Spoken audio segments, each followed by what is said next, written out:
And we have today a special guest, right? We have a fencer that at multiple World Cups represents the French senior national team for men's épée. Based on the research that I've done and Yarik's help, we know you have posted a top 16 result at a World Cup in Bern. We see you quite a bit in various World Cups making top 64s. I know you're a NAC champion, as I spoke for the previous coach of yours. And we have Romaine Cannone himself here, all the way from France.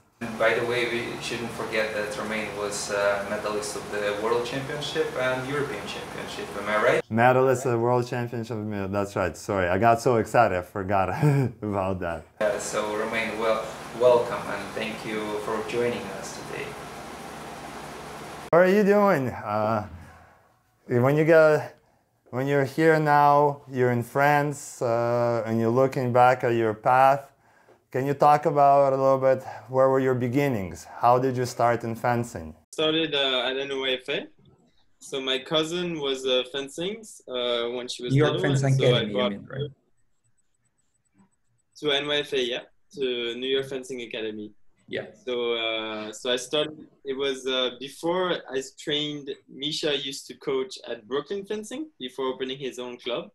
Oh, okay. So that's where I first met Misha, my coach.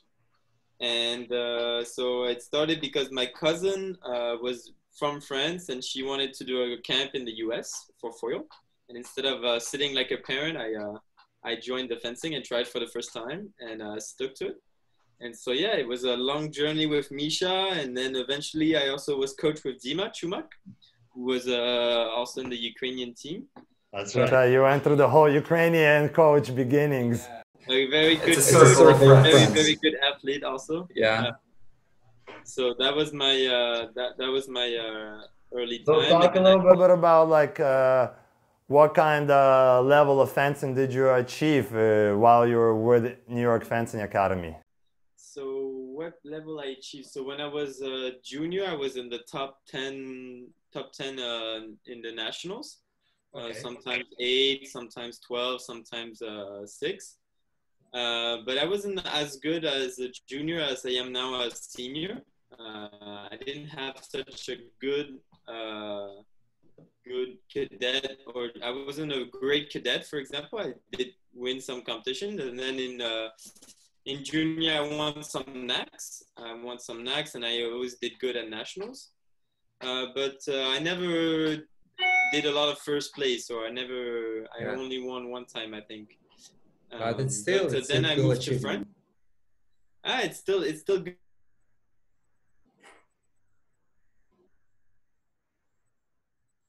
And after you always want to win, and that's the problem of many young people, is that they always think that they can win. I totally agree, but you need to put the work in, and it's not that easy. And so I decided to put the work in and move to France. Because I didn't like the university, and it was a long time to travel to my old club and to train with my coaches. But I think that So it was basically your decision to move to France? It wasn't like your family had to move, you wanted to move there because of fencing? Yeah, I moved, my parents stayed in New York actually. So wow. I'm the only one who Yeah, I moved by myself. I was talking to Misha once and I was asking him what was your strength when you were fencing, because he told me like when you got to, Misha's Romaine coach, but when I was talking to him, he told me like you wasn't that physically good for fencing, like you were slim, you were tiny boy, right? But look who you are right now, you're one of the best fencers in the world, and like what is your strength? What are you using for fencing? I think that there's no, what's good about fencing is that there's no perfect physical. It's not like an running or, jumping where you need to be very tall or very skinny. Or in fencing, you just need to be good in fencing, actually. So you need to train hard. That's the one main key. Train hard, know yourself mentally and physically. I think that one thing that you learn when you grow up in fencing and in sport in general is that mental plays almost half the game. And if I could give one advice is that, you know, train mentally also. It's super important, not just physically. And so yeah, now I know myself very well. I know what's good for me for training. I know what to eat. I know how to prepare for competition. But you've been through a lot of competition during the season, right? Like in US, in France. Yeah. Yeah, and you telling us that you have to be mentally prepared for the competition. How are you preparing yourself for a certain competition? It doesn't matter what level of this competition, but what helps you to be mental stable and execute well with no emotions, with no pressure at all? So it's a very tough question, and I still didn't answer it. It's a tough question for all of us. That's why we're asking you. We're trying to find out some information from you. So yeah, I mean, even as coach, to tell your students, you know, how to prepare mentally. I mean, everyone's different. For me, for example, I was never physically very strong or very tall, but I always loved the game of fencing. So I love to vary the fencing. And so that's one thing that I kept in mind, is that when I'm not doing good, especially in competition, I try to have fun again. So vary my touches and try to have take the fun back in the game, because sometimes when you take it too seriously, you kind of oppress yourself and you don't think anymore. You just say, okay, these are my good touches, and that's what I'm going to stick to. That's true, because when the game getting more tough, more serious, when it's 14-14 and you cannot execute because you are under the pressure, it's not going to help you, obviously, right? So you have to take a risk. And you said, like, you have to play this game, right? You have to overplay your opponent. Whenever you overplaying it, you can win this bout. But whenever you're afraid of making action, it's this road doesn't go anywhere, isn't it? Yeah, and exactly. Also, it's kind of like ping pong. Romaine, on the game. Like I fenced many games and many bouts, and yeah. Like you can answer, but I'm just saying in general, like, besides that, are you also good at any other sport? Like, pretty good. Like, can you enjoy playing a game of soccer or some other sport? Or you're only good at fencing? What do you think? No, I do actually a lot of sport. I'm not bad at soccer, but I'm not great. But I do a lot of rock climbing, and also some surfing.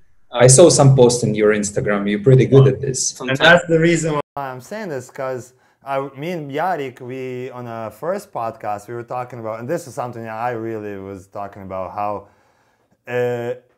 like a lot of fencers are not very good at any other sports, especially what we see, the fencers that we deal with here, right? They're only good at fencing. But by playing other sports and actually practicing to become better at soccer, maybe rock climbing, especially the sports that have a game, really will make you a much better fencer, right? Would you agree in terms of mental preparation? There's, I mean, before starting fencing, when it's not it's kind of a sport, but like one thing I used to do a lot is chess. So I love chess. You're developing your minds, right? That's cool. Yeah, and so I think that, for example, chess is it's very good for fencing, because you're trying to always adapt and trying to see how your opponent is going to play, and that's the basis of fencing. You can be the best athletic. I fence people who are 2 meters tall and 90 kilograms. I can't say that I'm gonna win based on physical. For instance, you fencing Yannick Borrell, right? I used to fence him. I was struggling fencing him. Is like my nightmare, right? So, what about you? Like, you know him more, like you know him better than me, right? Because you've been fencing him maybe every day. Yeah, but you're not that tall as him. You're not that heavy as him, but he is mobile. He's moving good. His technique good. His strategy is good. What solution you find to fence these guys like Yannick Borrell? So the solution is by first understanding your weaknesses. So I know that I'm not going. Sorry, man, can you repeat please one more time the same? But because you're glitching a bit. Yeah. No worries. It's okay. We're in two different continents, so it's okay. Yeah. So I was saying that with Yannick, the one thing is that and your weaknesses. You say, okay, what am I not good at? Well, for example, for me, I'm not strength side, so I'm not going to overtake Yannick Borel, for example. But I know that I'm very fast, or faster than him at least. So I know that I have to always be moving. If I slow down or he slows me down with his rhythm, I know that I'm going to lose because he's just going to do a beat straight or a very strong flash. And even if he does I'm in a good distance, I won't be able to take 6. So what I do is that I move and I do. Yep. So it's like a chess match, right? So you're understanding his strengthness, you're understanding your strengthness, and you're trying to combine this both strengthness and what's going to work against this strength, right? Exactly. So you're picking up your skills, what's going to be working against him. And you're going to stuck with these actions, and you're going to build up a strategy based on these actions, right? For Yannick, for sure. For Yannick, I always do a lot of fakes and traps, and I hope he falls into one trap. And that's usually what happens when I win games. It's because I mix all my good touches, or I mix all the touches with the good rhythm, and so that he falls into one of the traps. But if I wait for him to do an action or follow him, then I know I'm probably going to lose the match. So that's I would say, like, one thing I would recommend is that first try to keep a note. Like for example, us athletes in France and in many countries, we keep a notebook, like a diary. So we're back to high school. But it's a good diary. It's a diary for yourself, and you don't share it to anyone because it's your strategy book. And so you have to understand, you have to understand what you're not good at. So, like, for example, I'm not going to say what I'm not good at. About the diary, Romaine. I was in sports academy when I was young. When I was 18 years old, I had a diary. I was noting everything, like, in my diary, and like you said, you have to keep it to yourself so nobody see it, right? And my friends who used to live with me, they knew that my book is under mattress, and they read all of my stuff. Yarik was preparing for this section. Yarik's been training for this section, and they said, like, okay, Yarik, I know what to do against you. Like, let's go, let's fence. But I didn't mention that I'm adapting very fast to the new actions, and I'm too confident in my skills, so I can build up the other strategy. That's the reason that people can change themselves during the bout. It's basically like, this is like you mentioned. It's a chess game. That's what we have to play it. Yeah, and it's also it's the idea that as you move through years or like seasons, you forget a lot of what you say, or like what you think. But by writing it down, you don't forget. And then, for example, like when this season, one of my problems was fencing array, for example. So what do is that I look at his videos, I look at our matches or his match against other people, and I try to analyze and then have a plan. And I think that the best fencers, they always have a plan to fence someone. Even if they don't know him, they will either figure it out on the strip during the match. They say, okay, this works, this doesn't work, just like chess. Or you know him very well. He's at every World Cup or him at competitions. I know he likes to do this touch, or he likes to do this touch against me. So I'm not going to let him. Got it. So the conclusion this small strategy already, it saves you a lot of time and less stress. So conclusion is, you have to have a plan before you start fencing your opponent, right? Yeah. Speaking of, that's cool. But the idea is to have a plan. You can also think, like, you don't have to have it before the match. Otherwise, you might get stressed. You say, okay, I don't have any plan. What am I going to do? It's okay. But I think that when you're young, one thing you should try to work on is that the beginning of the match is to understand your opponent. It's okay if you lose touches. if you're But trying. you playing, you sacrificing your pawn. It's okay to lose a touch, but you learn so much more. How do they score on you, It's right? the same idea. I think that a match that's not going very well in either side, it's when it's going ping pong. We say like in France. It's when it's -1 +1, -1 equal -1 +1. This is like kind of these matches where neither has a solution on the other opponent. And I can actually get to one of your bouts like that. So actually last night I was doing a Zoom session with some of my students. We were watching one of your bouts, and I actually knew one bout to watch. It was in Bern when you were fencing against a Luxembourgish guy, Joannette, right? Oh, he's a strong guy. Yeah, He's been fencing well, the bout went many years. I don't know if you remember it, but there was a point in time when, Romaine, you were down 9-4 or even 10-4 against him. And it was just all the touches, even though he had a big lead, you ended up figuring out. But I found the solution, and that's what I was trying to say. It's like once you have the solution, it's almost like it's not a certain win, because you have to put the work in, and he has to start feeling like he's losing control. But it's a lot. Okay, I'm not going to. It's not finished, you know. Yeah, you're on Romaine. You were a little bit glitching, and we heard like the last part of your sentence. Okay. Yeah, but it's okay still. What I wanted to also talk about is that you have an interesting. Yeah, I was just saying for Cannone. I was just saying that for Cannone, one thing that's very good is that nice thing. It gives you a lot of mental strength. Yeah. You know, lots of motivation. Yeah. To put the work in, of course, to make the touch, even if you have the solution, and he has to start feeling like he's losing control. But it's a very good booster. And for kids who don't have a lot of confidence, I think that being able to find solution like this can almost win you competition sometimes, because after you understand how to do the whole competitions. That's what I meant by plan, because that's like a perfect example of me not knowing how to fence someone, and during the bout finding the solution, even if I'm down by a lot. But this works both ways. Sometimes I had a solution. I didn't have the solution, but was winning on someone, and he found the solution on me, and he started winning even though I was winning by a lot. So that's the whole strategy, and I think that's like one of the key of fencing is this for sure. Yeah, cool. You know, Romaine, I'm now at FIE official website right now. I'm just checking your stats at FIE. I'm just looking at your last season.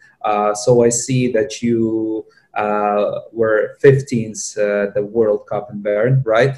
So you got top 16 there, right? Then you didn't do well in Germany, but then you got again top 64 in Doha. Then you got top 32 Vancouver and Budapest again. You didn't do well. So what do you think? Why your results going up and down during the season? Why isn't going like pretty decent results? Like, I mean, every time you good or down. Well, I think that one thing I'm trying to this year is to stable my game, to try to stabilize as much as possible, because I like to create touches. I call myself like a creator. Some people are more like defensive. I think you look at someone like Bogdan Nikishin. He's more someone who's going to use the other person to his advantage. That's right. It's again like a chess match. He tries to get opponent to fall in. He's been fencing for all of his life with the same style. You know, circle six, and so on. Flick, circle, six. All these years to get better. Yeah, but we're talking about. He's been reinventing himself, but I agree. He's been defending a lot, but he knows when to attack. For example, that's a very because he uses the other. He waits for the good moment, and he knows when to take the good moment. But we remain talking about you. Why you having unstable situation during this season? For me, one problem is that when I'm winning, I'm always trying to do more, trying to get more touches, But sometimes what I've been trying to work on is that when I'm winning by 1, 2 touch or 2 touch, and I've just been pushing the other person, try to work in your distance, for example. See how it goes. Over pressure, right? Because sometimes you you want to close out the bout too soon. You want to win too fast, and an opponent waits Right. for your mistakes. Right, right. So that's mainly one of my biggest problems. I like to find out, like, what's interesting to me is that you learned how to fence in US and you decided to go and move to France. Essentially, what is the transition? What is the difference, right? How was it? Did you notice it was different fencing? Was it more difficult? Talk a little bit about that transition, because usually, most people think, okay, if I'm a French national, I don't make the French team, I can always move to US college and then maybe make the US team or something. But you went the harder way. How was that? Yeah. What happens is that in France, the juniors, they all train together in Reims, and then the seniors, the top 12 seniors, they all train in Paris. Okay, so Paris. where I'm now here. Where you're now, right? Yeah. Yeah. Okay, so okay. I'm in Paris, the Olympic campus. People know, right? And so we all train. So I train with Borel, Daniel Girand. Grumier is also a coach now. So I'm sorry that I'm interrupting you. Sorry that I'm interrupting you. Can you tell me about Jarent? What happened to him? Why didn't he fence like for the past season? So what happened is that Daniel Girand had the year before this season had a doping problem. He didn't show up. So what happened is that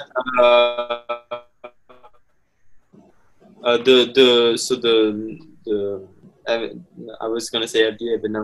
The doping police, I would say, they come at a certain time. They come whenever they want, but you have to say, okay, right now I'm home from. They come, you have 30 minutes to be here, and then 3 strikes, and so he got his 3 strikes. So that's why it's very important when you do high level to the doping regulation. The doping and regulation. So now what happened is that he got Are they allowed him? What happened now is that he got into a car. No, so he should be back. He should be back into. So he fenced the season before the COVID, and he did the World G in January because he needs to. That's for that.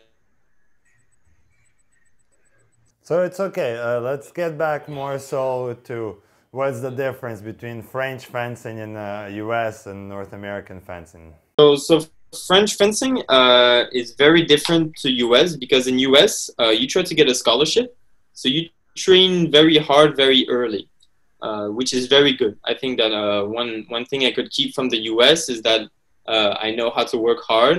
Misha taught me this. I think American kids have the best technique out of everybody in the world because they're taking 6-7 lessons a week. I think that they're very complete. They know how to flick, how to touch anywhere. So at the age of 14, a lot of kids can do everything.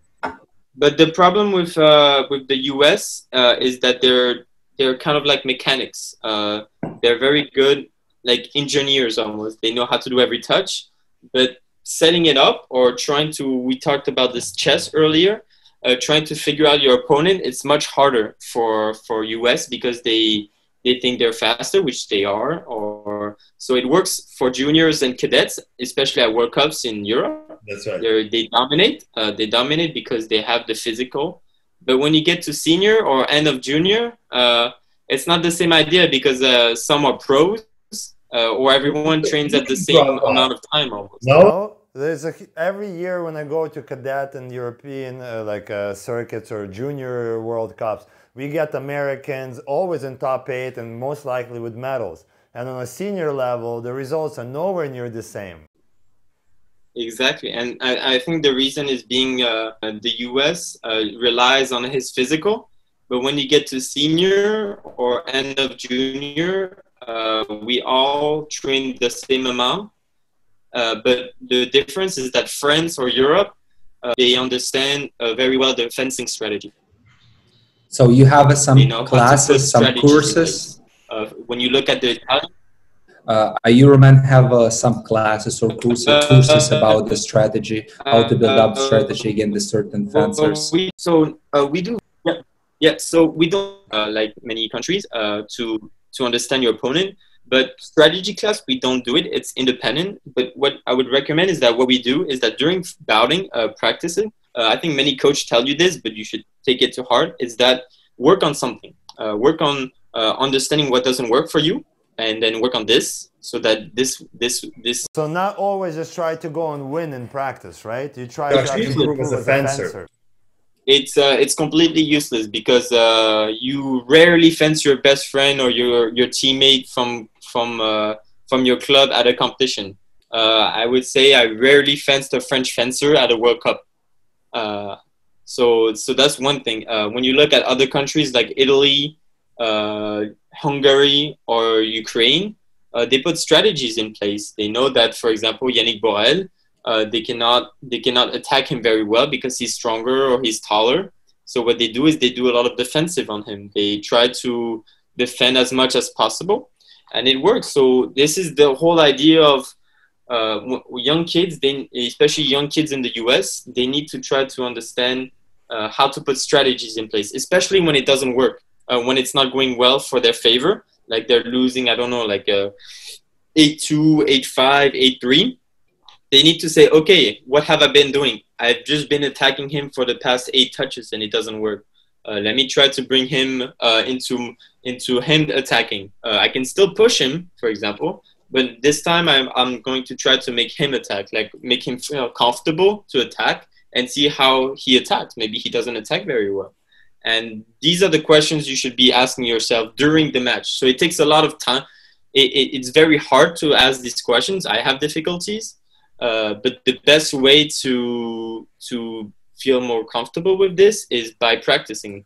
Say, okay, right now I'm just going to work on trying to make him attack me, or I'm going to work on a certain touch.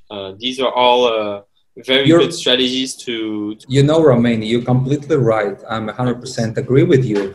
But there is the one thing what I want to say. Whenever I'm coaching at your fencing academy or whatever, I've been telling to the kids, like, why are you trying to win? It's pointless. It's just a practice. Try to work on this action, for example, where you're not good at, like you mentioned, right? But they still the people wants to stuck with the same skills they used to. You understand what I mean? Like they struggling with trying something else besides what they've been doing for a long time. Struggling with the idea that they could practice something and still lose. They have that's totally different, right? That has to do with a lot of like self-image. Is that, for example, we have in every club there's some fencers that are quote unquote good fencers, right? And it's not good for their image to go and lose to a bad fencers just because they were practicing to make only a hand touch. They may try to do a couple of times, and then you're gonna start seeing them do long flashes and strong actions because they still want to win. But that, you know, what do you ask from kids that are 13, 14 years old? Well, yeah, you need some maturity to exactly, right? It's difficult.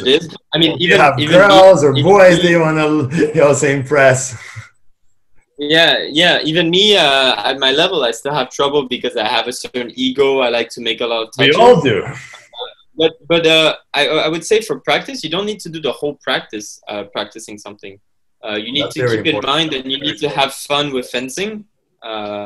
And so for example, for me, the whole practice doesn't consist of doing one certain action I want to practice. Okay. I pick one person I want to practice on, and it can be for my whole training, day. Right? And the rest is fun, or really trying to win because I like the feeling of winning. But at least one bout in my day is just purely on working on something. And that's enough, because if you think about it, if you work, let's say every day you do fencing and you work one time, you work 365 times. So it's good enough for me, you know? I agree. You don't need to do... You want to make sure that you can also stay in your mind, right? When you do a lesson and the coach gives you 5 different tactics, you'll be lucky if a student remembers one.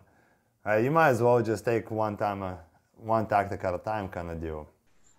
Well, that's what the diary is for. Yeah, that's what the diary is for. Yeah, you have to notice. You have to check every time when forget, you're in the practice, right? So say, just do not okay, forget today. So my philosophy is that you know, when you go to practice, you have to know why you go to practice. You don't go to practice because you have to go to practice. Go to practice either because you want to have fun at fencing, or you want to work on something, or you want to achieve a goal. But don't do it because you have to do it. I see a lot of fencers, they try to get the scholarship, so they have to go to work to practice, and they work very hard. But sadly, that's not always the solution. If you don't have fun, you're probably not going to do result. If you don't work on something, you're probably not going to do result. But the diaries, like I was answering the question, the diary is good because like the coach you were saying, not to forget what you did good and what you did bad, and try to remember it. I wouldn't say do it every day, like open the diary, because I don't have time, or I forget.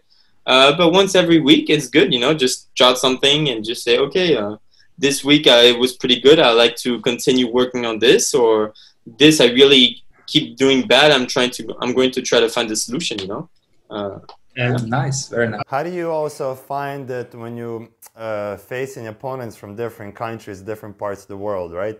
Just like, there's different styles of fencing, like style of French or US, American, whatever. Do you find that there is some countries that you do better against, and there is some style-wise, and there's some styles, maybe Italian style, for example, like it's tougher for you? Is there such thing for you? I think that, well, the people that have been beating me a lot this season are Ukrainians. Man. Yeah, I will make some calls for you. Don't worry. Next time will be okay. Yeah. Ere has been kicking my ass. Reslin has been kicking my ass. Oh, yeah, Reslin got stronger, much stronger for the past season. But yeah, they've been working very hard. It seems because physically they're very present during the whole time. They don't, it's this idea of mentality and physical. They don't crack. They don't.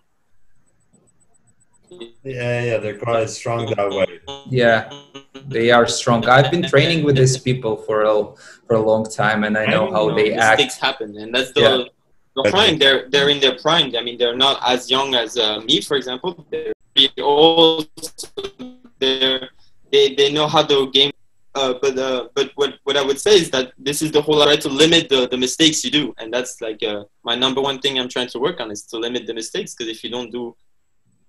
So at the beginning of the bout, you've been trying to invite them, right, to work out of their mistakes, right? If you're fighting against the Ukrainian people. Yeah. Yeah, and then you're building up the strategy out of these actions, what they've done, or the worry you've done, right? So it's based every time on your first action. Now, what do you think? How you feel yourself when you're fencing this kind of people? What do you feel before the bout? Are you emotionally under the pressure, or are you feeling yourself fresh, or are you thinking about what you have to do? You making a plan before, or are you still struggling with emotion? And also, might as well also add, how did you feel in your very first Senior World Cup, and how do you feel now at the World Cups as well? So kind of all together there. So now honestly, mentally, it's not complete. It's not very stressful for me going to a Senior World Cup, as weird as it sounds, because I've been going to a lot, and I think as you get older, you get less stressed, better, and it's not going to be very useful. But I think, someone shouldn't just feel confident and say, stress, so I will probably win. I think stress is important. Stress is important. That's true. Can you hear me or no? Yeah. Yeah, we do hear, but sometimes it's only one voice at a time will transmit the best. So we're kind of waiting. Okay. So yeah, stress is somewhat useful, because you need to stay in present. If you just think that you're going to do the best and you're not relaxed, you're not necessarily going to win. But fencing against Ukrainians, for example, I'm not stressed going into it. I have my game plan. When it doesn't work, then it gets more interesting, because then you're starting to. But then you start engaging in a game with the rules that opponent provided you, right? Exactly. So it's always you never know how it's going to be. You shouldn't take someone lightly because you beat him 2-3 times. For example, like Ere, I did good against him in teams before. I was doing very well against him, but now in individuals, he found something against me. He said, "Okay, I'm going to." You're taking your head off in front of him. This French kid has been annoying me, so I'm going to. Yeah, exactly. Yeah. So I know this guy. Now my turn to try to find something. But he's also mentally unstable sometimes. It goes every time up and down. But what I want to talk about, like about the emotions, right? The past season, you got top 8 in Vancouver, the World Cup, isn't it? Didn't you? Yeah. What did you feel after this? Did you feel yourself more comfortable when you got back to your camp or to your country, or for the next competition? You felt like you stronger than the other people. What do you felt after this competition? I felt good. I felt I understood. I felt that what I was working for is working. So I was going to continue this way. But yeah, you feel confident, especially in World Cups when you do a top 8. You feel like okay, I can do. The next step is to win a World Cup now. So it's true that when I don't do good this year, for example, when I do like a... And we shouldn't forget that you were 22 that time, right? Or top 64. Of course, I've proven this that I can do top 8. I shouldn't do 20. You have to stay confident the whole time. You shouldn't do a World Cup saying, okay, I'm not going to win, or I'm not going to do as good as I think I am. Can you repeat one more time? Because you should be proud of what you're working for. You should be proud of like all the effort. Yeah. So I said that you should be still like you shouldn't go into a competition. You shouldn't go into a competition to win or I'm not going to do as good because you're working hard usually.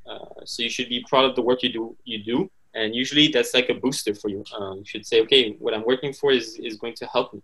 But there's no secret. You have to work. I mean, even the best, like Yannick Borel, he works just as hard as me, and so there's no secret potion, you know. So how do you feel now that you trained for several years? Are you gonna if you can objectively judge the situation, do you feel like you will break in the top 4 for the French national team? You could be a consistent member representing the team, like in the future. Do you see that happening? Yeah, so I've already been in the teams doing some World Cups for the French team. Now what I'm trying to prove is that I'm trying to prove 2 things. I'm trying to prove that I'm a good pawn for the team. I'm useful, you know. It's very important. You have those tools. Yeah. Especially when you're young, you're trying to prove yourself to the older guys because you're trying to prove yourself to someone who did 2 times European champion, who's a world champion already, Olympic champion. He has nothing to There's a lot to prove there, you know. A little bit of intimidation. I still haven't. Yeah, exactly. I still haven't won a World Cup, so you know, to make him feel like confident in me, it's a work.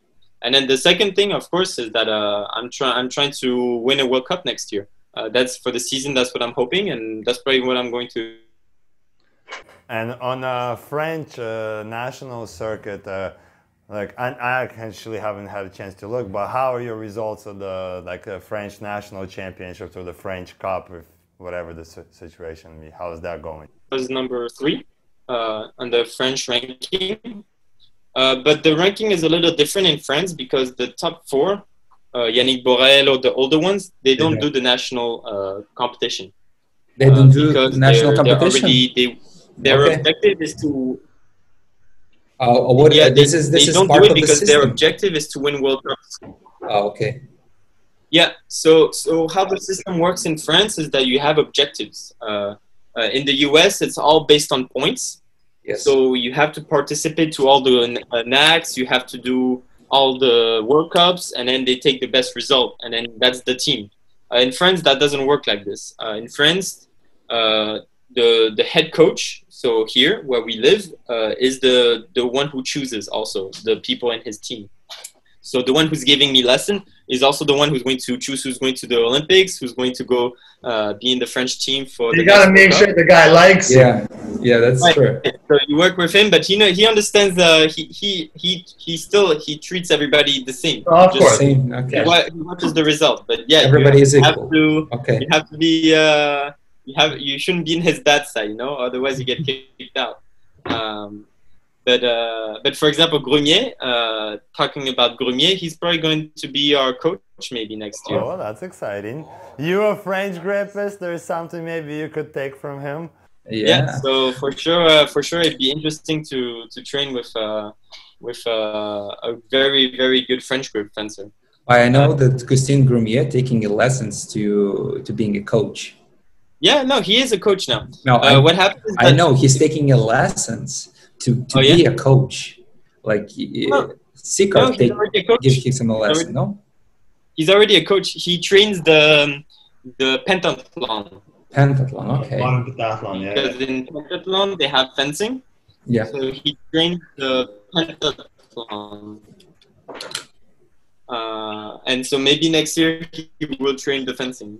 But anyways, in France, the system, how it works is that which is a good thing, because I think that young kids, US or even older kids, I wish they could, choose their competitions to plan their year better, because they have so many competitions that, of course, there's going to be trash. You're not going to do good every time. The idea is to do good at one competition you plan to. Okay, so it means that's how it is. In France, we don't have many competitions. Competitions we go to, but the competitions we go to are very important. We estimate that we train the whole month for it, or 2 months or whatever. So we need to win, and that's where we got the mentality. Okay, so you're putting the whole US, energy, especially when you get older, it's different. Like the whole energy, the whole work you put in for 3 months, 2 months. Yeah, so this is direction. Like you said, selecting an objective and you train towards a particular objective. That is very nice. Instead of you just have to go volume, you chose a couple of things that you have to reach, and you might actually produce better results. That's very interesting. So in the US, I feel like you're always trying to do better points than the people in front of you. You're always trying to do more points. You end up going to every competition just correcting 10 points, 20 points. It's actually not getting better. It's a math problem almost. They try to I went to go coach some kids from NYFA, like Skylar or that they always as soon as they lost, they try to calculate how many points they won, for example. But in France, it doesn't work like this. In France, it purely works on medals, or like from when you do a top 8, that's when you start to calculate points. Under it, it's almost 0 points almost. So it's only based on results, and so that's why competitions are much more meaningful for us. But you understand to concentrate your stress much more, because when you work for 3 months and then you do first day or top 128 or top 64, for sure it's much harder to digest, But that's the good thing about it, is that now you understand how to digest defeat. So what is also the difference in a training regimen, or in general, what is your training regimen like? How many maybe private lessons do you do in a week, or do you do 2 practices or 1 practice per day, or how like that? Tell us about the schedule more. Yeah, the schedule of your work. So I used to do a lot more lessons when I was in the US with Misha and Dima. I was just gonna say, you definitely probably did a lot more lessons in US, right? Yeah, I did I did 4 lessons, I think, in a week. 3-4 lessons in a week. That's quite a bit. 2 by Misha and 2 by Dima, something like this. In a week in France, you have 2 for sure private lessons, maybe 3 sometimes when you're not close to a competition. But are the lessons like 40 minutes, 45 minutes, that type of lesson? No, they're more like a good 45 minutes to an hour. Oh, so much. They're longer. It's much longer. It's much more. It's much less mechanic. You more do a about lot more cardio. I feel like. Yeah, it's to try not to, like the idea of a good lesson is to get yourself very physically tired, so that mentally you don't crack. It's like when you have to do an exercise. You'll make good decisions even if you're very tired. Right. So that's the idea. It's the idea to work in your red zone. You should always try to get like a lesson working in your red zone. Beautiful. I couldn't agree more. Like, I love that mentality, honestly. I notice with my kids especially, and like some kids do well, they oftentimes will go at a knack especially. They win a very difficult match. They had a difficult point. They go, they win, they exert maximum amount of energy. And then the very next bout, they might actually have an easier opponent, but they have no energy, they exert, and now they fence so much worse. That's a beautiful way to train. I love that.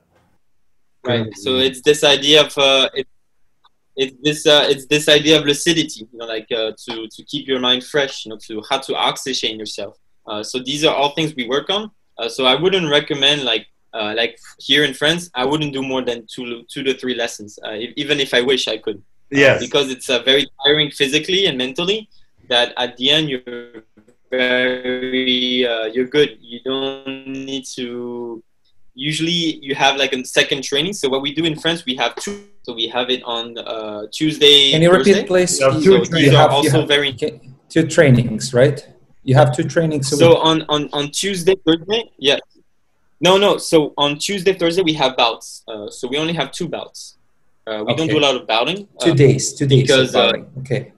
Yeah, we have it on Tuesday, Thursday, because it's very intense also. Because you take the top 12 French fencer and you make them fence all the time together. It's very tiring. It's the same idea. Yeah. Then the Monday we have like a cardio. Wednesday we have a physical workout. And then Friday we usually have like a also like a like a ladder, also like coordination exercises. Coordination, right? Also like also sometimes weights, depends. I think a lot. Me personally, during the week I do a lot of stretching. I think it's very, very important.